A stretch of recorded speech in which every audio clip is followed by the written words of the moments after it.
जय हिंद, जय महाराष्ट्र। श्री धर्मेंद्र यादव जी, धर्मेंद्र यादव जी।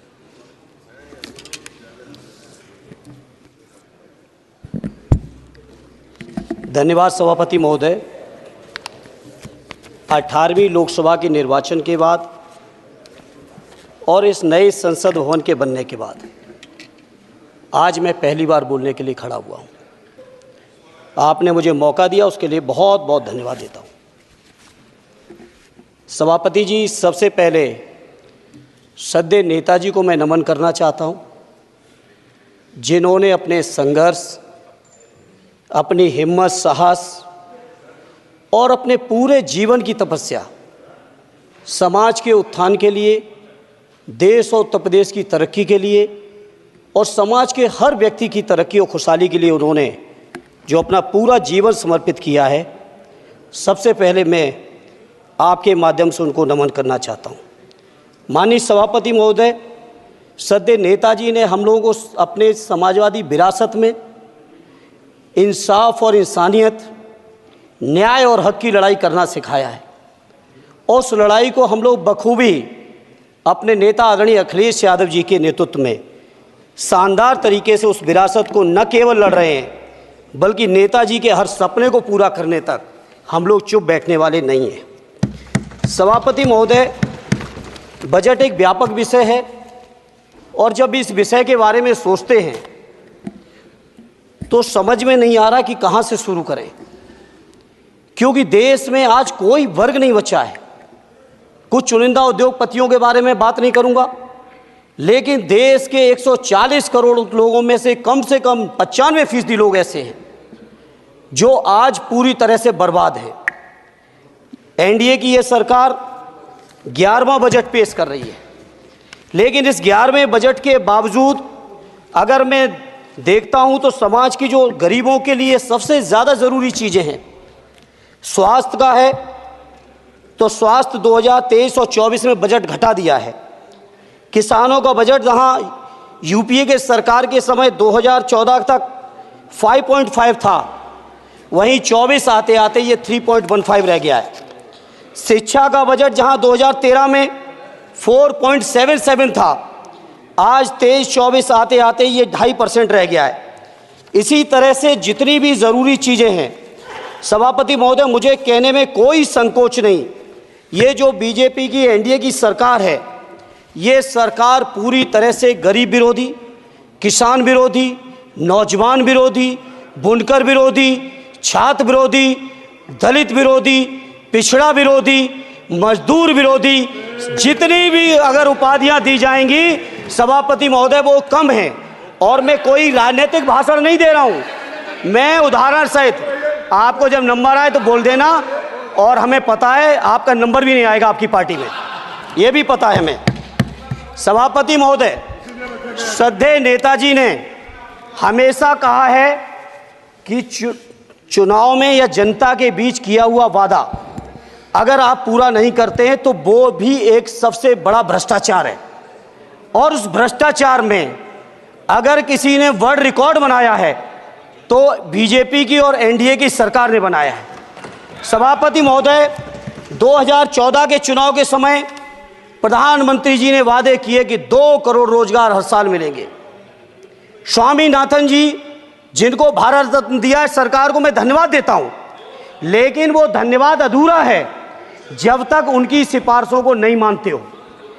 2007-8 से लगातार मांग चल रही है देश में कि स्वामीनाथन जी की जो सिफारिश है किसानों को 1.5 गुना समर्थन मूल्य देने का, एमएसपी की गारंटी देने का, कानूनी हक और अधिकार देने का, उस गारंटी को आज तक नहीं माना, आज तक नहीं माना, आज तक नहीं माना। स्वामीनाथन जी को आज तक नहीं माना। अध्यक्ष जी, डिस्टर्ब ना करिए। सभापति महोदय, मेरा टाइम इसमें काउंट नहीं होगा। आप इधर, अरे यार, इसे जीता है तो ज्यादा ना बोलो, मालूम है कितने बड़े तीरंदाज हो। इधर चलो। स्वामीनाथन जी की आपने नहीं मानी, एमएसपी आपने लागू नहीं की। कितनी बढ़िया बातें कि खाद पे हम सब्सिडी बढ़ा रहे हैं, पहले 50 किलो को 45 किलो, फिर 45 किलो को 40 किलो, और मुझे लगता है कि एक तीसरा कार्यकाल पूरे होते होते केवल 10 ही किलो बचेगा खाद के कट्टे में, इससे ज़्यादा नहीं बचेगा। मंडी एक नहीं बनाई, आत्महत्या इतनी कर रहे हैं किसान। और किसान अगर अपनी एमएसपी की मांग करते हैं, हजारों किसान यहीं दिल्ली की सीमा पर मारे जाते हैं, और आप सोचते हो कि आपकी बात को कोई समझेगा नहीं। सभापति महोदय, नौजवानों को कितना गुमराह किया गया। नौजवानों से कह दिया गया हर साल 2 करोड़ रोजगार। मैं आज सवाल पूछता हूं अपने नौजवानों की ओर से, बताएं भारतीय जनता पार्टी के लोग, सरकार में बैठे लोग, 10 साल आपने राज कर लिया है, आखिर 20 करोड़ नौजवानों को रोजगार कहां है? अरे छोड़िए यार, अबे कोई नोटिस नहीं लेता तुम्हें, छोड़ो कोई नोटिस नहीं लेगा तुम्हें। 20 करोड़ नौजवान के रोजगार का हिसाब कहां है? आज 11वें बजट में जब याद आई तो वो भी ट्रेनिंग की बात करते हो। मैं कहना चाहता हूं IIM, IIT के नौजवानों को रोजगार नहीं दे पा रहे हो। आप सोच रहे हो इंटर्नशिप के इस छोटे से शगुफे से नौजवान खुश होंगे? देश के नौजवान खुश होने वाले नहीं है। सभापति महोदय, शिक्षा के मसले पर लगातार बजट घटाया जा रहा है, लगातार सरकारी शिक्षा कम की जा रही है, और ये बीजेपी की सरकार की लगातार प्रयास है कि नौजवान शिक्षित होंगे तो सवाल पूछेंगे। देश की JNU से लेके BHU से लेके MU से लेके जितने बड़े संस्थान हैं, सारे संस्थानों को बर्बाद कर दिया है। एक भी दलित, एक भी पिछड़े, कहीं आपका वाइस चांसलर नहीं है। लगातार जितने भी आपके professor, associate professor, assistant professor की नियुक्तियों में RSS का जब तक कोई फंडामेंटल कोर्स नहीं करेगा, बेसिक कोर्स, तब तक उसकी नियुक्ति नहीं होगी। आप क्या सोच रहे हो देश नहीं देख रहा है नौजवान? UGC का बजट लगातार कम किया जा रहा है। मेरा खुला आरोप है इस सरकार पर कि ये सरकार शिक्षा को प्राइवेट करके, शिक्षा को मुट्ठी भर उद्योगपतियों के हाथों में देके, शिक्षा को चुनिंदा लोगों के हाथ में देके, देश के 140 करोड़, जिसमें मैं समझता हूं 90% लोग गरीब हैं, उन गरीबों के हाथों से शिक्षा को छीनने का ये जो आपकी सरकार षड्यंत्र कर रही है, इसके लिए हम लोग इस मौके पे विरोध करते हैं। लगातार फीस बढ़ा रहे हैं, शिक्षकों की कमी है, रोजगार आप दे नहीं पा रहे हो, सामाजिक असमानता। सभापति महोदय, 2014 में जिस समय सरकार बनी थी NDA की, उस समय देश की जितने भी जो आर्थिक चीजें थी, जो वेल्थ थी, उसमें पिछड़ों की हैसियत 17% थी, 17%, और आज 10 साल की NDA की सरकार के बाद पिछड़ों की आर्थिक हैसियत हो गई है केवल 9%। मैं कहना चाहता हूं चुनौती के साथ, वित्त मंत्री अपने जवाब में बता दें, अनुसूचित जनजाति का एक भी व्यक्ति देश में अरबपति हो तो बता दूं, एक भी अरबपति हो तो बता दूं, एक भी दलित को अरबपति आपने बना दिया हो तो बता दो, एक भी पिछड़े को बना दिया हो तो बता दो। आप जवाब में दे देना, आप डेटा दे देना, आप डेटा दे देना, हमारी दबाव नहीं रुकेगी। सभापति महोदय, जब बीजेपी की सरकार, जब बीजेपी के लोग विपक्ष में रहे तो OPS की बातें किए। 10 साल से आप सत्ता चला रहे हो, 11वां बजट पेश कर रहे हो, पूरा देश आज OPS के लिए, सरकारी कर्मचारी परेशान है, कहीं OPS की चर्चा नहीं है, पुरानी पेंशन की कोई चर्चा नहीं है। सभापति महोदय, पुरानी पेंशन तो पुरानी पेंशन, हम मांग करते हैं, बहुत बड़े राष्ट्रभक्त आप बनते हो, मैं मांग करता हूं देश के पैरामिलिट्री फोर्सेस को आप पुरानी पेंशन दीजिए। मैं मांग करता हूं, आप राष्ट्रभक्त हैं ना, सीमा पे जो सुरक्षा कर रहे हैं, जो शहादत झेल रहे हैं, मेरी मांग है कि आप उनकी OPS दीजिए। वो आप OPS नहीं दे पाओगे। इसी तरह से सभापति महोदय, देश के अंदर बहुत से ऐसे संविदा कर्मचारी, एक से एक बढ़िया फार्मूला, अब कानूनन मंडल आयोग लागू हो गया तो कैसे पिछड़े और दलितों को रोकें? तो संविदा कर्मी की प्राइवेट कंपनी, प्राइवेट आपने आउटसोर्सिंग कर दी। आउटसोर्सिंग के कारण से देश के सारे दलित, सारे पिछड़े, सारे आदिवासी आपकी सेवाओं से बाहर हो गए, उनके पास कोई कानूनी हक नहीं।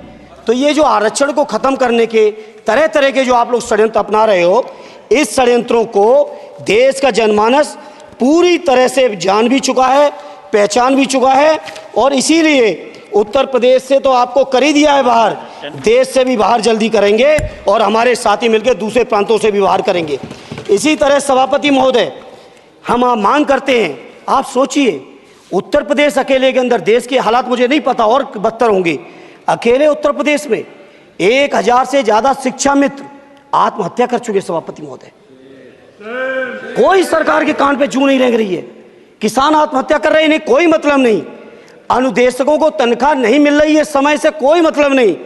आंगनबाड़ी महिलाएं परेशान हैं, इनको कोई मतलब नहीं। सभापति महोदय, आपकी आशा बहुएं, आपकी ये रसोईया महिलाएं, आपकी आंगनबाड़ी, पंचायत सहायक, रोजगार सेवक, मैं समझता हूं सभापति महोदय यहां बैठे हर सदस्य के पास इनके क्षेत्रों का ये डेलीगेशन जरूर मिलता होगा और मांग करता होगा कि कम से कम हमारा मानदेय बढ़ाया जाए, हमें स्थायी किया जाए। सभापति महोदय, इसके लिए सभापति महोदय मेरी पार्टी के किसी भी मेंबर से हम नंबर कम कर लेंगे, टाइम, मेरा टाइम बढ़ा दीजिए, बढ़ा दीजिए, कोई भी मेंबर हमारे लिए दे देंगे टाइम, हम लोग देते। इसलिए सभापति महोदय इन सभी समस्याओं के इसलिए मैं आपसे कहना चाहता हूं कि इनका समाधान करिए, और नहीं समाधान करेंगे तो अभी तो बैसाखी पे बन गए, बिहार और आंध्रा को पैकेज देखे फिर देश में कितने राज्यों को पैकेज दे पाओगे। अरे वित्त मंत्री जी, उत्तर प्रदेश से आते हो, इतना भी हक नहीं कि पूरे बजट भाषण में एक बार उत्तर प्रदेश का नाम आ जाता।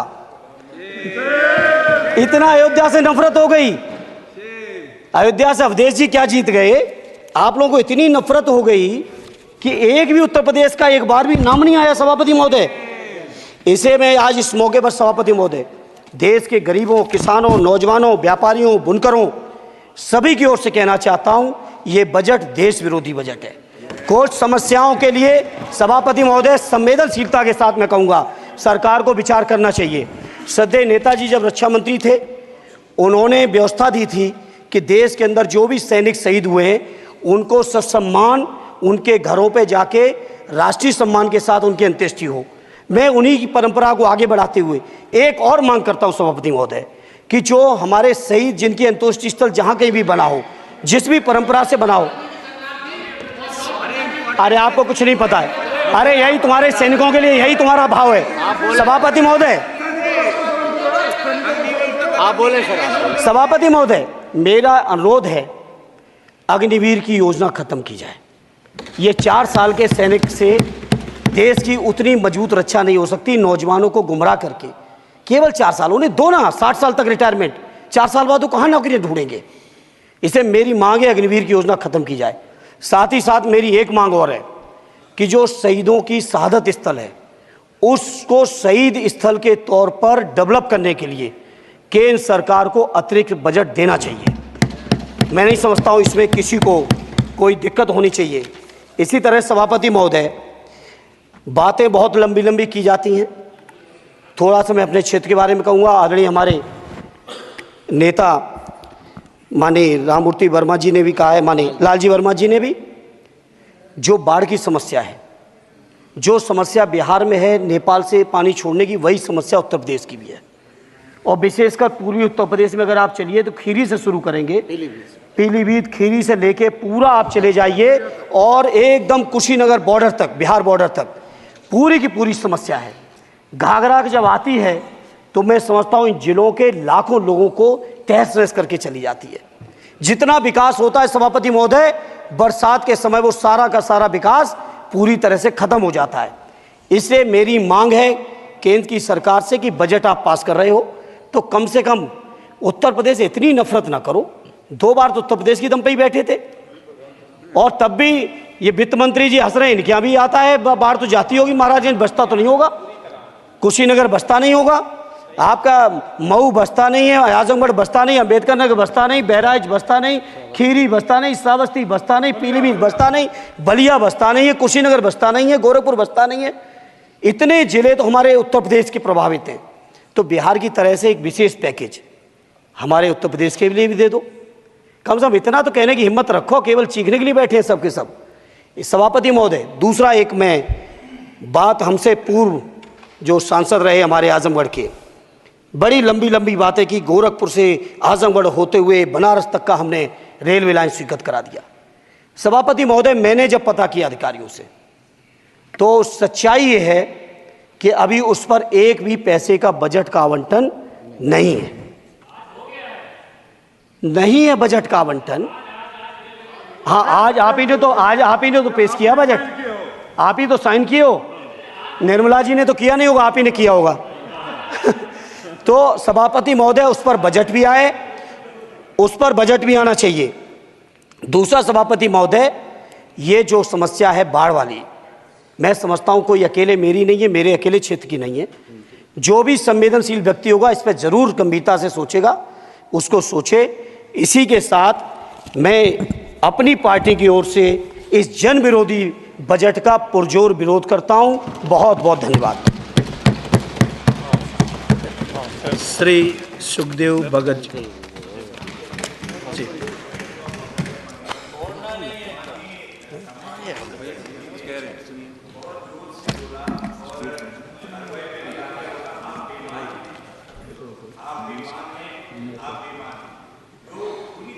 असंसदीय है मान्यवर, मेरा निवेदन रहेगा। वैसे तो भाषा शैली हमें सभी को ठीक करनी चाहिए, लेकिन ये अगर कहीं ये शब्द आ गया हो, अगर कहीं ये शब्द कार्रवाई में आ गया हो तो मान्यवर निवेदन है उसे हटा दिया जाना चाहिए। देख लेंगे।